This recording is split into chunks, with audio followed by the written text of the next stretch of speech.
నమస్కారం. City news తెలుగుకి స్వాగతం. ఈనాటి వార్తా విశేషాలు. ఏలూరు జిల్లా కిసాన్ మోర్చా ఆధ్వర్యంలో రైతులకు న్యాయం చేయాలని రాష్ట్రంలో కురిసిన వర్షాల కారణంగా ఏలూరు జిల్లాలోని రైతాంగం భారీ నష్టాల బారిన పడింది. అధికారులు జిల్లా యంత్రాంగం పంట నష్టం జరిగినా కూడా ప్రాంతాలను సేకరించి తగు న్యాయం చేయాలని కిసాన్ మోర్చా ఆధ్వర్యంలో కలెక్టర్ కు వినతి పత్రాన్ని ఇవ్వడం జరిగింది. అకాల వర్షం కారణంగా జిల్లాలో పంట నష్టం జరిగిందని ప్రభుత్వం వెంటనే స్పందించి రైతులకి న్యాయం చేయాలని కలెక్టర్ కు వినతి పత్రం బీజేపీ పార్టీ తరఫున ఇవ్వడం జరిగిందని తెలియజేశారు.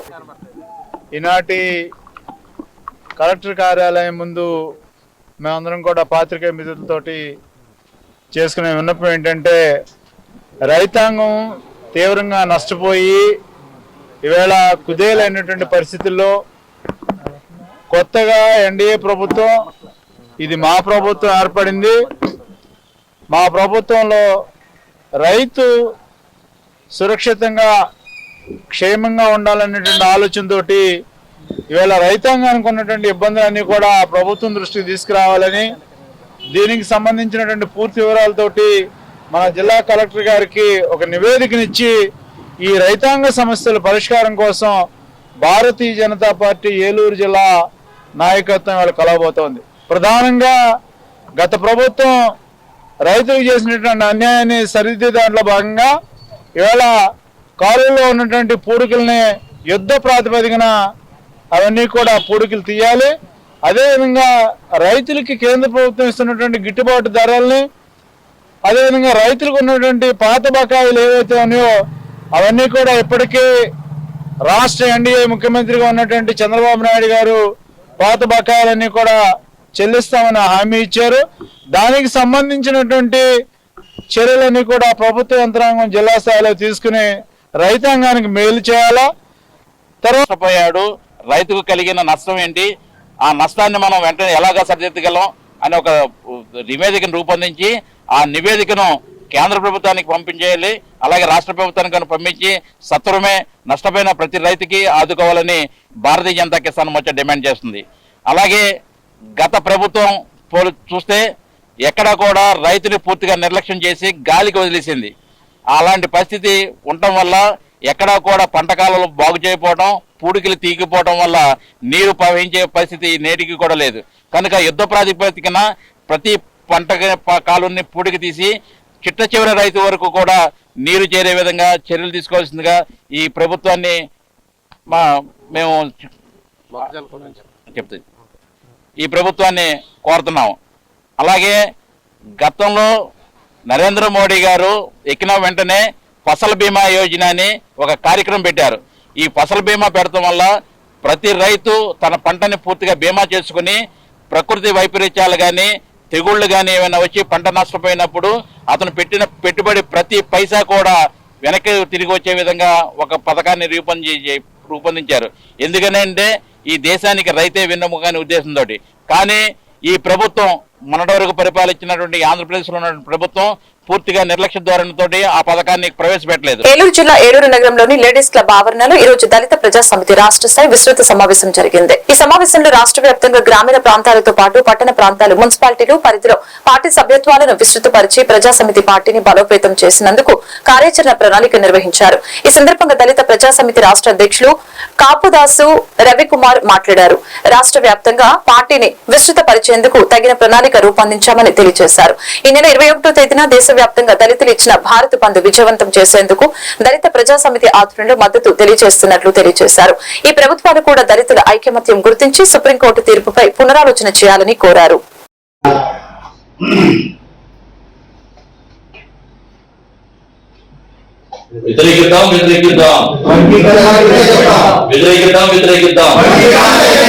కలిసుంటే జై భీమ్, జై భీమ్, జై భీమ్. మరి ఆ బాధపడేటటువంటి విధంగా చేసింది.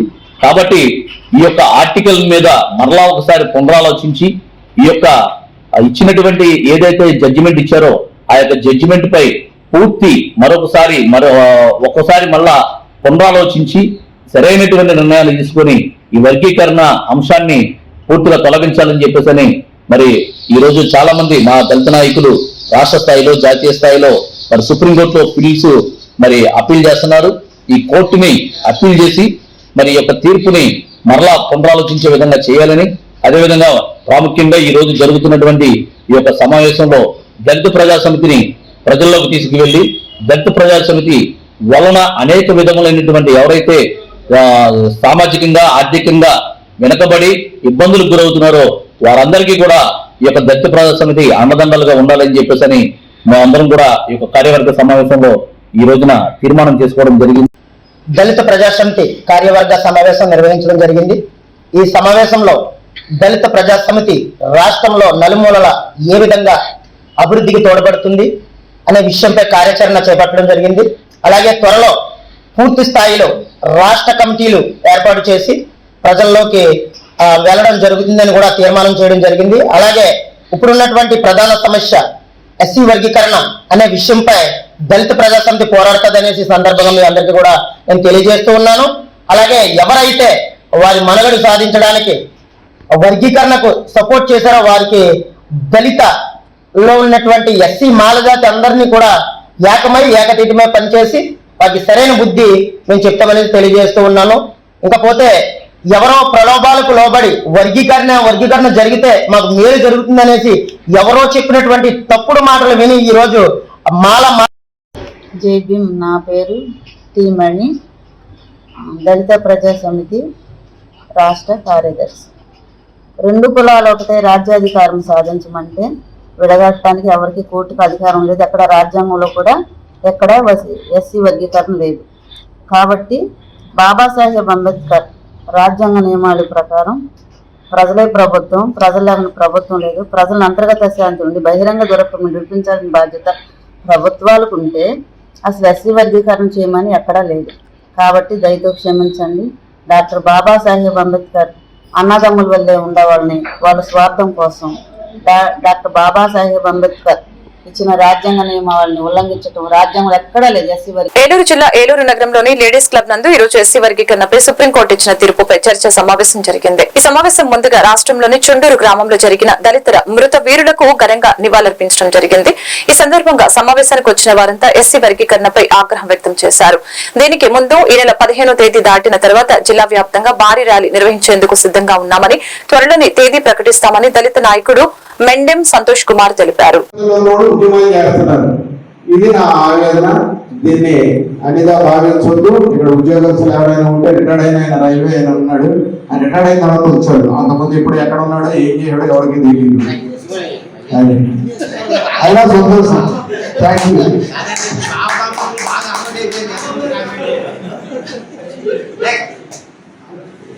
మాది పాతముంతోనండి. నా పేరు కాళీ కనకాంబరం.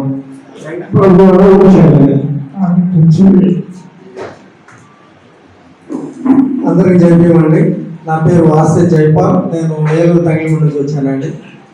ఇప్పుడు సుప్రీంకోర్టు ఇచ్చిన తీర్పుపై చర్చ. ఈ నెల 1వ తారీఖున భారతదేశ అత్యున్నతమైన న్యాయస్థానం సుప్రీంకోర్టు ఎస్సీ క్లాసిఫికేషన్ మీద జడ్జిమెంట్ ఇవ్వడం జరిగింది. ఈ జడ్జిమెంటు ఆర్టికల్ 341ని స్టడీ చేయకుండా 7గురిలో 6గురు మరి ఎస్సీని విభజించి పాలించాలనే వారంలో జడ్జిమెంట్ ఇవ్వడం జరిగింది. మరి భారతదేశంలో బాబాసాహెబ్ అంబేద్కర్ చెప్పిన విధంగా కొన్ని వేల సంవత్సరాలు అంటరానితనంగా చూసినటువంటి వాదమే మనువాదం. మరి గవాయి గారు అని జడ్జి గారు క్రిమినల్ కూడా పెట్టాలి ఎస్సీ ఉద్యోగస్తుల మధ్య అని చెప్పడం జరిగింది. దాన్ని మేము తీవ్రంగా ఖండిస్తున్నాం. ఈ దేశంలో కుల వ్యవస్థ ఉన్నంతకాలం ఎస్సీలకి మీరు క్రిమినల్ ఎలా వర్తింపు చేస్తారనేది మేము ప్రశ్నిస్తున్నాము. మరి భారతీయ పౌరుడుగా మరి క్రిమినల్ విషయంలో తిరిగి మీరు పునరాలోచించాలి. భారత రాజ్యాంగం ఆర్టికల్ 341 విషయంలో కూడా మీరు తిరిగి పునరాలోచించాలి. ఈ యొక్క క్లాసిఫికేషన్ మరి రాజ్యాంగబద్ధంగా మరి పార్లమెంట్లో తీర్మానం చేసి రాష్ట్రపతి ఆమోదం పొందిన తర్వాతే మరి విభజన జరగాలని చెప్పి గతంలో మరి జడ్జిమెంట్ ఇస్తే అలా కాదు, రాష్ట్రాల్లో చేసుకోవచ్చని ఈరోజు ఇవ్వటం మరి చాలా విచారించదగ్గ విషయం. ఈ విషయంలో మరి సుప్రీంకోర్టు జడ్జీలు పునరాలోచించి ఈ ఎస్సీల ఐక్యత కోసం మీరు మరి ఒక జడ్జిమెంట్ ఇవ్వాలని ఈ సందర్భంగా మేము తెలియజేస్తున్నాము. భారత రాజ్యాంగం ప్రకారంగా ఆంధ్రప్రదేశ్ ఉమ్మడి పశ్చిమ గోదావరి జిల్లాలో ఎస్సీ అనుబంధమైన కులాలన్నింటినీ కూడా ఎస్సీ కులాలన్నింటినీ ఐక్యం చేయడం కోసం ఈరోజు సమావేశం ఏర్పాటు చేయడం జరిగింది. మేము ఏ కులానికి వ్యతిరేకులం కాదు, మేము మనువాదానికి వ్యతిరేకులం. బాబాసాహెబ్ అంబేద్కర్ కల్పించిన రాజ్యాంగ హక్కును కాలరాస్తే చూస్తూ మేము ఊరుకోమని చెప్పడం కోసం ఈ యొక్క రౌండ్ టేబుల్ ప్రధానమైన ఉద్దేశమని ఈ సందర్భంగా మేము తెలియజేస్తున్నాము. మరి ముఖ్యంగా ఈరోజు చుండూరు మృతవీరుల దినోత్సవం. చుండూరు మృతుల విషయంలో సుప్రీంకోర్టు చాలా మాకు అన్యాయం చేసింది. మరి అన్యాయాన్ని మరి ప్రశ్నించే పరిస్థితి పౌరుడిగా మాకుంది. అంతమందిని సుమారు 10 మందిని చంపేస్తే చంపిన వాళ్ళకి శిక్ష ఇవ్వకుండా తీర్పు ఇచ్చినటువంటి దాఖలాలు భారతదేశం సుప్రీంకోర్టు ఉంది. మరి శుభ్రంగా ఐక్యంగా బతుకుతున్నట్టు. ఏలూరు జిల్లా చింతలపూడి నియోజకవర్గంలోని వేగవరం గ్రామం నుంచి వైసీపీ పార్టీ నుంచి జనసేన పార్టీలోకి భారీ చేరికలు జరిగాయని జనసేన పార్టీ ఇన్ఛార్జి మేకా ఈశ్వరయ్య తెలియజేశారు. వేగవరం గ్రామం నుంచి వైఎస్సార్ పార్టీకి చెందిన సర్పంచ్ నాగరాజు, ఎంపీటీసీ శ్రీనివాసులతో పాటు పలువురు ప్రముఖులు 150 మందికి పైగా కార్యకర్తలు ఈ రోజు జనసేన పార్టీలో జాయిన్ అయ్యారని తెలియజేశారు. జనసేన అధినేత పవన్ కళ్యాణ్ యొక్క ఆశయాలు, సిద్ధాంతాలు నచ్చి పవన్ కళ్యాణ్ అడుగుజాడలో నడవాలని యువత ముందుకు వస్తున్నారని వారందరికీ అభినందనలు తెలిపారు.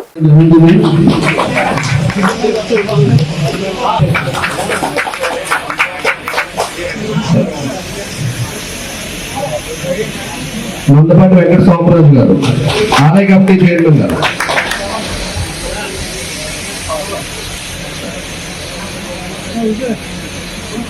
మందపాటి సత్యనారాయణ గారు,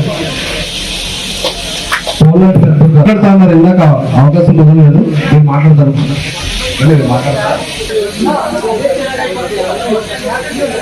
అలాగే మరి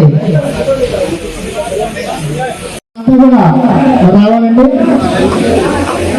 తప్పల వెంకయ్యమ్మ గారు, తప్పల సత్య గారు, తండ్రి గారు, దక్కం కృష్ణ గారు, వెలగలేటి నాగరాజు గారు, అలాగే పంటగారి నాగరాజు గారు, పంటగారి పెద్దిరాజు గారు, కప్పల రాంబాబు గారు, మరి కప్పల మంగరాజు గారు, రబ్బా శ్రీను గారు, జట్టి పొన్నయ్య గారు, జట్టి శ్రీను గారు, సరవడ వంశీ గారు, గుడియాల నెల్లూరి గంగరాజు గారు, గారు, మరి వారిని కూడా వేదిక మీదకి రావాల్సిందిగా కూర్చున్నాం. గారు మరి వీరందరూ కూడా ఈరోజు గారు మరి మాకు పండుగ చేసుకున్న వారు ఏలూరు జిల్లా వ్యాప్తంగా ఇటీవల కురుస్తున్న వర్షాలకు అంటువ్యాధులు ప్రబలే అవకాశం ఉందని, ముఖ్యంగా డెంగ్యూ, టైఫాయిడ్, అతిసారం మొదలగు అంటువ్యాధులతో ప్రజలు బాధపడే అవకాశం ఉందని ఆరోగ్య కార్యకర్తలు, ఆశా కార్యకర్తలు ప్రజలు వర్షాకాలంలో సంభవించే వ్యాధుల పట్ల విస్తృతంగా అవగాహన కల్పించాలని, అప్పుడే వ్యాధుల తీవ్రత కొంతవరకైనా తగ్గించుకోవచ్చని అసిస్టెంట్ మలేరియా అధికారి జె గోవిందరావు సూచించడం జరిగింది. అలాగే సాధారణంగా వర్షాకాలంలో టైఫాయిడ్ జ్వరాలతో ఎక్కువగా బాధపడే అవకాశం ఉందని, కాబట్టి ఫ్రైడే డ్రై డే ఆచరించాలని సూచించడం జరిగింది. డెంగ్యూ జ్వరం వస్తే తీసుకోవాల్సిన జాగ్రత్తల గురించి, దాని నివారణ మార్గాల గురించి ఆరోగ్య ఆశా కార్యకర్తలు వివరించారు. కార్యక్రమంలో స్థానిక పవర్పేట పట్టణ ఆరోగ్య వైద్యాధికారి డాక్టర్ గౌతమ్ ఆధ్వర్యంలో జరిగింది. Health supervisor Jhansi, health assistant Meka Srinivas, ఆరోగ్య కార్యకర్తలు, ఆశా కార్యకర్తలు ఈ కార్యక్రమంలో పాల్గొన్నారు.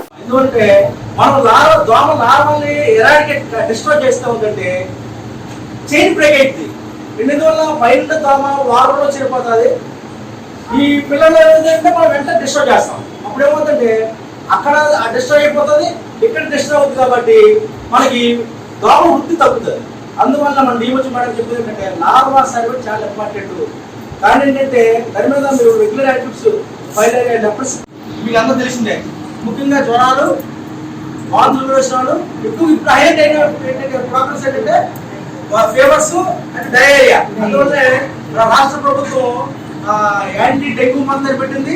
అలాగే స్టాప్ డయేరియా ప్రోగ్రామ్ కూడా, స్టాప్ డయేరియా క్యాంపెయిన్ కూడా చేయడం జరిగింది. ఏది జూలై నెల, ఆగస్టు 2 నెలలు కూడా స్టాప్ డయేరియా క్యాంపెయిన్. అంటే 6 రకాలే కాకుండా ఈ వర్షాకాలంలో అనేక రకాల అంటువ్యాధులు మన మీద దాడి చేసే అవకాశం ఉంది. ముఖ్యంగా అనుకుంటాం మనం సింపుల్ గా టైఫాయిడ్ అనుకుంటాం. టైఫాయిడ్ తో కూడా చాలా ప్రమాదాలు జరిగే అవకాశం ఉంది. టైఫాయిడ్ కూడా అసెస్ చేస్తే ప్రాణాపాయము. డెంగ్యూ అనుకుంటాం. డెంగ్యూ కంటే టైఫాయిడ్ అసెస్ చేస్తే ప్రమాదకరం. డెంగ్యూ ఏంటంటే డెంగ్యూకి సింటమేటిక్ ట్రీట్మెంట్. డెంగ్యూ జ్వరాలకి మందులు లేవు, నివారణ ఒకటే మార్గం ఏంటంటే జాగ్రత్త రెస్ట్ తీసుకోవడం, మంచి ఆహార పదార్థాలు తీసుకోవడం, ఎక్కువ లిక్విడ్స్ తీసుకోవడం, అలాగే ఇంకా సెప్టిమల్ ట్రీట్మెంట్ జ్వరం వస్తే పారాసిటమాల్ వేసుకోవడం. దీనికి ఏ ట్రీట్మెంట్ 4 days లో ఇంటి దగ్గర ఉంటే ఆటోమేటిక్గా మన బాడీస్ ఇమ్యూనిటీ ఫామ్ అయ్యి అది తగ్గిపోయే అవకాశం ఉంది. కానీ టైఫాయిడ్ అనేది అది కాదు. టైఫాయిడ్ లేట్ చేస్తే కొన్ని ఏమవుతుందంటే లోపల కూడా ఆర్గాన్స్ రప్స్ అయ్యి బ్లీడింగ్ అయ్యి చనిపోయే అవకాశం ఉంది. అది చాలా సందర్భాలు జరిగాయి కూడా. టైఫాయిడ్ తో పాటు ఆటోమేటిక్ కామెర్లు కూడా అటాక్ అయ్యే అవకాశం ఉంటుంది. ఎందువల్ల అది కూడా type of food containment, water containment disease కామెర్లు కూడా. ఈ మధ్యకాలంలో మన ఈ మధ్యలో అక్కడ కూడా డైరియా స్ప్రెడ్ అయ్యి చాలా మంది చనిపోవడం జరిగింది. డెంగ్యూతో 1% risk, 99% dengue fever common fever. 1% risk. ఎందుకంటే మనం బాగా బ్లడ్ గా అసెస్ చేయడం వల్ల అది కూడా డెంగ్యూ షాక్ సిండ్రోమ్కి వెళ్ళి మరణాల సంభవించే అవకాశం ఉంది. అయితే మీకు మనం యాజ్ ఏ మెడికల్ పీపుల్ మనం ఏం చేయాలి? ఏలూరు జిల్లా జంగారెడ్డిగూడెం మండలం గురువాయిగూడెం గ్రామం నందు తెల్లమద్ది చెట్టు కింద స్వయంభూపై వెలిసిన శ్రీమద్ది ఆంజనేయ స్వామివారి ఆలయంలో తెల్లవారుజామున ఆలయ అర్చకులు స్వామివారికి ప్రభాత సేవ, నిత్యార్చన సేవల్ని నిర్వహించడం జరిగింది. అనంతరం స్వామివారు ప్రత్యేక అలంకరణలో భక్తులకి దర్శనమిచ్చారు. భక్తులు శ్రీ స్వామివారి ఆలయం చుట్టూ 108 ప్రదక్షిణలు చేసి మొక్కులు చెల్లించుకున్నారు. ఆలయ అర్చకులచే అన్న ప్రాసన మరియు వాహన పూజల్ని చేయించుకున్నారు. మధ్యాహ్నం వరకు దేవస్థానం వివిధ సేవల రూపేణా 1,24,175 రూపాయలు సమకూరింది. సుమారు 1,200 మంది భక్తులు స్వామివారి నిత్యాన్నదాన సత్రం, అన్నదాన ప్రసాద వితరణ కావించారు. శ్రీ స్వామివారి దర్శనానికి విచ్చేసిన భక్తులకు ఎటువంటి అసౌకర్యం కలగకుండా పర్యవేక్షకులు జవాది కృష్ణ, కురగంటి రంగారావు పర్యవేక్షణలో తగిన ఏర్పాట్లు గావించినట్లు ఆలయ కార్యనిర్వహణాధికారి ఆకుల కొండలరావు తెలిపారు.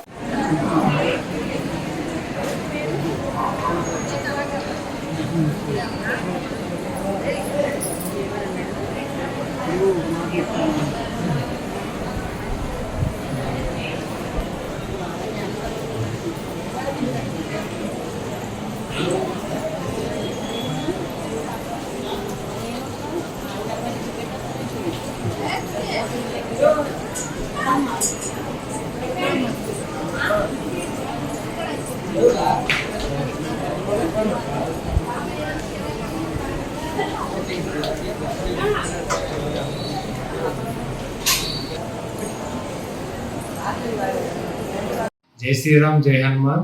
ఏలూరు జిల్లా జంగారెడ్డిగూడెం మండలం గురువాయిగూడెం గ్రామంలో స్వయంభూమూర్తిగా కొలువైన శ్రీ మధ్యాంజనేయ స్వామివారి దేవాలయానికి ఈరోజు శ్రీ స్వామివారి ప్రీతికరమైన రోజు మంగళవారం, జయవారం కావడం వల్ల, అదేవిధంగా శ్రావణ మంగళవారం పర్వదినం సందర్భంగా ఉదయం 4 గంటల నుండి మా దేవస్థానం అర్చక స్వాములు, స్థానాచార్యుల వారు సమిష్టిగా శ్రీ స్వామివార్లకు వివిధ కైంకర్యాలు చేసి ఉదయం 6 గంటల నుండి భక్తులకు దర్శనం ఏర్పాటు చేసినారు. భక్తుల దర్శనార్థం 2 క్యూ మార్గాలు ఏర్పాటు చేయడం జరిగింది. 1 ఉచిత దర్శనం, 2 గర్భాలయ దర్శనం. భక్తులకు ఏది సౌకర్యవంతంగా ఉంటే ఆ క్యూ మార్గం ద్వారా వెళ్ళి శ్రీ స్వామివారిని దర్శించి అనంతరం మహామండపం నందు ప్రసాదం, ఉదయం 11:30 దగ్గర నుండి అన్నప్రసాద సదనం నందు అన్నప్రసాదం కూడా స్వీకరించి వెళుతున్నారు. ఉదయం నుండి మా దేవస్థానం ఇరువురు వేద పండితులు అనగా శుక్ల యజుర్వేద పండితులు, అధర్వణ వేద పండితులు వేదపట్నం చేయుచున్నారు. అష్టోత్తర పూజా కార్యక్రమాలు, వాహన పూజా కార్యక్రమాలు, నామకరణలు, ప్రాసనలు, వివిధ రకములైన పూజా కార్యక్రమాలు మా దేవస్థానం అర్చక స్వాములు స్వయంగా నిర్వర్తించుతున్నారు. భక్తులు ప్రతిరోజు కూడా శ్రీ మధ్యాంజనేయ స్వామి వారిని దర్శించి అనంతరం మండపంలో ప్రసాదం, తదనంతరం అన్నప్రసాదం సభనందు అన్నప్రసాదం కూడా స్వీకరించి శ్రీ స్వామివారి కృపకు పాత్రలు కావాల్సింది కోరుచున్నాం. జై శ్రీరామ్, జై హనుమాన్. రాష్ట్ర న్యాయ సేవాధికార సంస్థ అమరావతి వారి ఆదేశాల ప్రకారం ఉమ్మడి పశ్చిమ గోదావరి జిల్లా న్యాయ సేవాధికార సంస్థ చైర్మన్ మరియు జిల్లా ప్రధాన న్యాయమూర్తి సి పురుషోత్తం కుమార్ ఆధ్వర్యంలో ఉమ్మడి పశ్చిమ గోదావరి జిల్లా న్యాయ సేవాధికార సంస్థ కార్యదర్శి కె రత్నప్రసాద్, చింతలపూడి మండలం న్యాయ సేవాధికార సంస్థ చైర్మన్ సిహెచ్ మధుబాబు ధర్నాజీగూడెంలోని సాయి జూనియర్ డిగ్రీ కళాశాల నందు విద్యార్థులకి ర్యాగింగ్, మాదక ద్రవ్యాల నివారణ అనే అంశంపై అవగాహన సదస్సుని నిర్వహించడం జరిగింది. ర్యాగింగ్ ని నిషేధించడం జరిగింది కాబట్టి ఎవరైనా ఇటువంటి చర్యలకు పాల్పడితే కఠిన చర్యలు తీసుకోవడం జరుగుతుందని కావున కాలేజీ నుంచి డిబార్ చేస్తారని హెచ్చరించారు.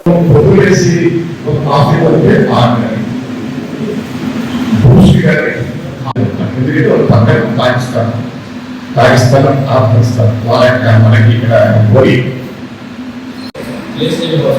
స్టేట్ వాళ్ళు కూడా చట్టాలు చేస్తారు వాటిని స్టేట్ యాక్షన్ ఈ రెండు మనకు అవసరం లేదా అవసరమా మీరు సైన్స్ స్కూల్ నుంచి పెట్టి గంజాయి ఉంటుండగా అరెస్ట్ చేశారు. అరెస్ట్ చేసిన తర్వాత పిల్లలు మీరు ఎంతో చెప్పడేమో ఫెయిల్ ఫోన్లో చేస్తారు. నర్వస్ సిస్టమ్ నర్వస్ సిస్టమ్ మనిషి ఆరోగ్యంగా ఒక మనిషి ఆరోగ్యంగా పురాతకాల వాడకం పూర్తిగా నిషేధించింది. ఎక్సెప్ట్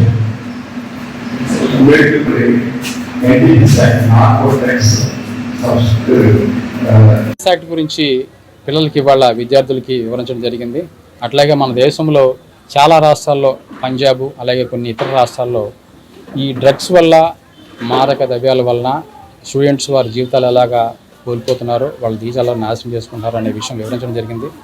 మన ఆంధ్రప్రదేశ్లో అయితే వాటి వినియోగం ఎంతవరకు ఉంది, కాలేజీల్లోనూ స్కూల్స్లోనూ ఏ విధంగా వాడుతూ ఉన్నారు, వాటి వల్ల కలిగే నష్టాలు, వాళ్ళ విద్యార్థి జీవితానికి కలిగే ఆటంకాలు, వాళ్ళ భవిష్యత్తు కలిగే ఆటంకాలు వాళ్ళకి వివరించడం జరిగింది. అదేవిధంగా ఇప్పుడు అంతా కొత్త స్టూడెంట్స్ జాయిన్ అయ్యే సమయం సీజన్ కనుక అన్ని కళాశాలల్లో కూడా ర్యాగింగ్ పట్ల అవగాహన కల్పించడం, అట్లాగే ప్రిన్సిపల్ గారు, అదేవిధంగా స్టూడెంట్స్, సీనియర్ ఫ్యాకల్టీ మెంబర్సు, అదేవిధంగా కొంతమంది పేరెంట్స్ కూడా కలిసి ఒక అసోసియేషన్ లాగా, ఒక కమ్యూనిటీ అంటే ఒక స్టేజ్ లాగా, ఒక కమిటీ లాగా ఏర్పడి ఈ యొక్క ర్యాగింగ్ సంబంధించిన కంప్లైంట్స్ కానీ వాటిని స్వీకరించడం, తర్వాత ఎవ్రీ మంత్ ఒకసారి వాటి గురించి చెక్ చేయడం, ఎలా కంప్లైంట్స్ వస్తాయి ఏంటి, ఏ విధంగా ఏంటి అనే విషయం చర్చించడం జరిగింది. వాళ్ళకి అవేర్నెస్ కల్పించడం జరిగింది. ఏలూరు జిల్లా లింగపాలెం మండలంలోని పాఠశాల విద్యార్థులు రంగాపురం హై స్కూల్ కి వెళ్లేందుకు ప్రతిరోజు ఆర్టీసీ బస్సును ఆశ్రయిస్తారు. అయితే ఆర్టీసీ బస్సులు విద్యార్థులు ఎక్కించుకోకుండా బస్సులు వెళ్లిపోతూ ఉండటంతో చాలా మంది విద్యార్థులు స్కూల్ కి వెళ్లలేక దాన్ని ఇబ్బందులు పడుతూ ఉన్నారు. ఆసన్నగూడెం, వేములపల్లి, ముడిచెర్ల గ్రామానికి చెందిన విద్యార్థులు స్కూల్ కి వెళ్లాలంటే భయపడుతున్నారు. స్కూల్ కి వెళ్లాలంటే విద్యార్థులు 4 కిలోమీటర్లు నడిచి వెళ్లవలసి వస్తుందని వాపోతున్నారు. ఏదేమైనప్పటికీ ఆర్టీసీ బస్సు భావి భారత పౌరులకి ఇబ్బందులు లేకుండా సకాలంలో చదువు కొనసాగేలా చేయవలసిన బాధ్యత ఆర్టీసీ యాజమాన్యం మీద ఉందని పలువురు గ్రామస్తులు విజ్ఞప్తి చేస్తున్నారు.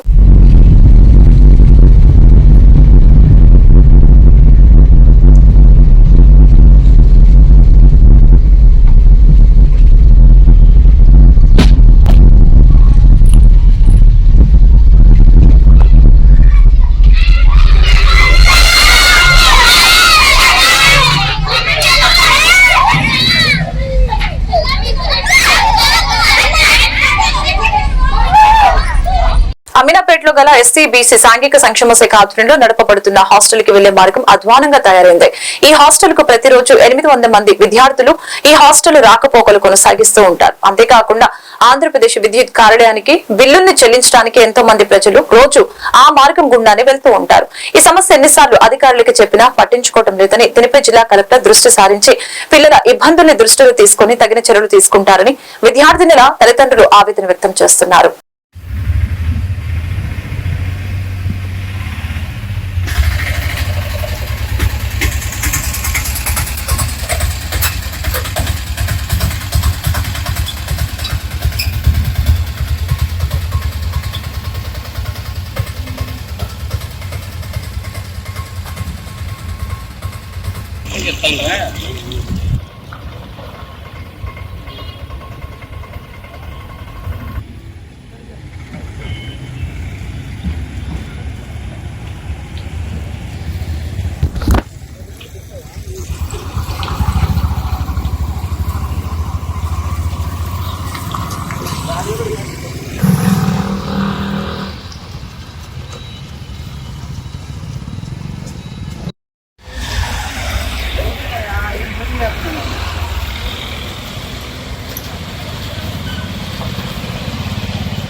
రాష్ట్రంలోని కారంచేడు చుండూరు అమరవీరులకు జోహార్లు అర్పిస్తూ భారత కార్మిక సంఘాల సమైక్య ఐఎఫ్టియు రాష్ట్ర కమిటీ ఇచ్చిన పిలుపులో భాగంగా ఈ రోజు ఏలూరు నగరంలో మార్కెట్ యార్డు హమాలీ వర్కర్స్ యూనియన్ కార్యాలయంలో సమావేశాన్ని నిర్వహించడం జరిగింది.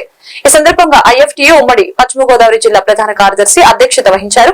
హైకోర్టు న్యాయవాది శ్రీమన్ నారాయణ మాట్లాడుతూ దళితులపై దాడులు, హత్యలు జరిగితే నిర్దోషుల్ని దోషులుగా విడుదల చేసిన ఘటన కూడా సమాజాన్ని అవమానించారని తెలిపారు. దళితులు బూడిద కోసం, ఆర్థిక పరిపుష్టి కోసం ప్రభుత్వాలు ప్రత్యేక చర్యలు తీసుకోవాలని పలువురు డిమాండ్ చేశారు. ప్రగతిశీల పోరాటాలు, ప్రగతిశీల పోరాటాలు, ప్రగతిశీల పోరాటాలు,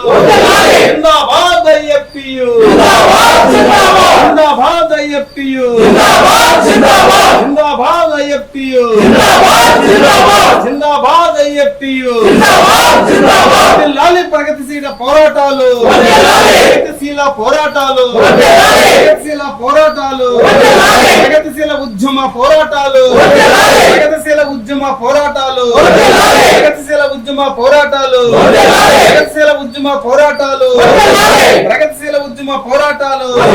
జిందాబాద్ ఐఎఫ్టియు, జిందాబాద్ ఐఎఫ్టియు, జిందాబాద్ ఐఎఫ్టియు.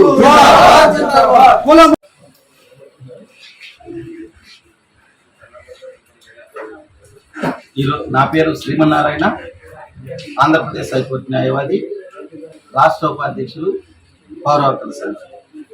ఈరోజు భారత కార్మిక సంఘాల సమాఖ్య ఐఎఫ్టియు కారంచేడు చుండూరు సంఘటనలో చనిపోయినటువంటి అమరులకు జోహార్లు తెలియజేస్తూ సభ నిర్వహిస్తున్నారు. ఈ సభలో ప్రధానమైనటువంటి పిలుపు చాలా బాగుంది. ఈ దేశంలో కులం, మతం ప్రాతిపదికన ప్రజలందరూ కూడా అనైక్యంగా ఉన్నారు. అనైక్యంగా ఉన్నంత వరకు ప్రజల హక్కులను కాపాడుకోవడం కోసం రాజ్య హింసకు వ్యతిరేకంగా పోరాటం చేయటం అనేటటువంటిది సాధ్యం కాదు. అందుకనే కులం, మతం ఉచ్చులో చట్రంలో చిక్కుకోకుండా అందరూ కూడా కారంచేడు, నీరుకొండ సంఘటనలను, ప్రామాణిక సంఘటనలను, ఒక సంఘటనలో వచ్చినటువంటి గుణపాఠాలను మనం సమీక్ష చేసుకుని ప్రజలందరూ ఐక్యం అయ్యే విధంగా కులరహిత సమాజాన్ని స్థాపించడం కోసం, ప్రజాతంత్ర హక్కుల సమాజాన్ని నిర్మించడం కోసం ఈ సందర్భంగా కారంచేడు అమరవీరు. ఈ వార్తలు ఇంతటితో సమాప్తం. మరొక బులెటిన్ మళ్ళీ కలుద్దాం. నమస్కారం.